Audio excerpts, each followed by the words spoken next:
सुबह का पहला अलार्म अक्सर हम बंद कर देते हैं, लेकिन यदि इसमें एक बार उठ जाओ ना तो दिन बहुत अच्छा जाता है। जय श्री महाकाल एवरीवन। तो मेरी सुबह होती है 4 बजे।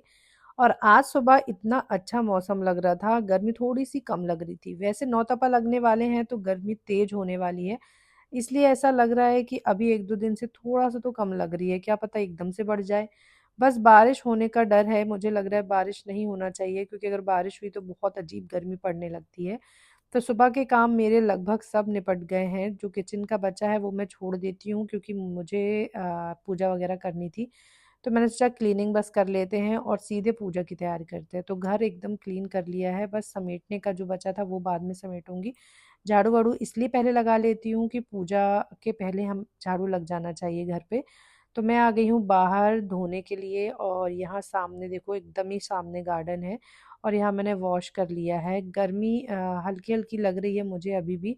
नहाने के बाद भी ऐसी गर्मी फील होती है। अक्सर ऐसा होता है कि नहाने के बाद कम गर्मी लगना चाहिए, लेकिन पता नहीं क्यों नहाने के बाद ज़्यादा लगने लगती है। फिर मैं यहाँ पूजा करने आ गई हूँ, और यहाँ मैंने जो भगवान जी की मूर्तियाँ रखी है उसकी पूजा करी। फिर मैं बाहर आ गई तो मैंने अपने शिव जी की पूजा करी। यहाँ मैंने इनको बाहर बढ़िया सेट कर दिया है। मैंने सोचा है गमले में लाके उनको और अच्छे से बिठा लूँगी।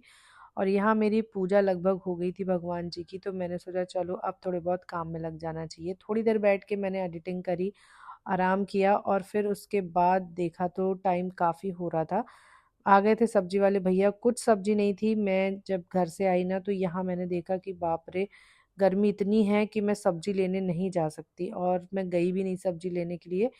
फिर मैंने अपने यहाँ दीदी को बोल दिया था कि कोई होगा तो पहुँचा देना, तो उनने पहुँचाए सब्जी वाले भैया को। तो फाइनली हमारे घर में सब्जी आ गई है, नहीं तो कुछ भी नहीं था बनाने के लिए। तो सारी सब्जी को मैंने सेट करके फ्रिज में रख दिया है। वैसे तो मैं इनको पॉलीथिन में रख के रखती हूँ, लेकिन अभी एक ही प्रकार की सब्जी ली है जो कि आजकल में ख़त्म हो जाएगी, इसलिए मैंने इनको सीधा टोकनी में सेट कर दिया। मिल्क वाले भैया को भी फ़ोन किया था तो वो आ गए मिल्क देने के लिए, तो वो भी मैंने एक साइड पे रख दिया है। और मैं कर रही हूँ ब्रेकफास्ट की तैयारी। ब्रेकफास्ट ऐसा कि खाने जैसा ही बना रही हूँ, क्योंकि इन लोग इतना लेट उठ रहे हैं ना सो सो के कि 10 बज जाता है। तो मैंने सोचा क्यों ना सीधा ऐसा कुछ बनाओ कि ना ब्रेकफास्ट ही रहे पूरा, और ना ही पूरा खाना रहे, मतलब ऐसा कि पेट अच्छे से भर जाए इन लोगों का। तो यहाँ मैंने रोटियाँ सेकी और साथ ही साथ मैंने सब्जी बनाई और इन लोगों के लिए बैठाल के सबको खाना पीना दिया। मैंने भी कर लिया ब्रेकफास्ट, मतलब लंच जैसा ही है वो। और फिर दिन में हमने आराम किया, थोड़ी देर मूवी देखी, साथ में बच्चों के गेम खेले। इन लोगों ने तो बहुत मस्ती की, क्योंकि संडे का दिन है तो मस्ती चलती ही रहती है। शाम हो रही थी तो मैंने सोचा चलो अब शाम की थोड़ी बहुत खाने की तैयारी कर लेते हैं, क्योंकि दिन में मैंने दाल चावल नहीं बनाया था और बच्चों को दाल चावल बहुत ज़्यादा पसंद है। गर्मी में रात में थोड़ा सा लाइट खाना खाओ तो अच्छा लगता है। तो मैं किचन में आ गई, मिल्क मैंने बॉईल करने रखा, थोड़ा सा बचा है मिल्क, तो मैंने सोचा इसको थोड़ा सा दही बना लेते हैं, बाकी का हम यूज़ कर लेंगे। दही मैंने बुलाया था और वो रखा था तो उसमें छोंक लगा दिया, और हमारा खाना लगभग रेडी है बन के। तो दाल चावल और दही फ्राई, ये खाने का कॉम्बिनेशन बहुत अच्छा लगता है। साथ में चटपटी, किसी को मिर्च चाहिए तो मिर्च तो बहुत बढ़िया लगती है। सब साथ में बैठ गए हैं खाना खाने के लिए। ये टाइम मुझे बेस्ट लगता है जब हम साथ में मिलके खाना खाते हैं, या फिर बच्चे साथ में मिलके खेलते हैं। तो इतना अच्छा फीलिंग होती है, ऐसा लगता है बस अब तो सुख यही है और कहीं नहीं है।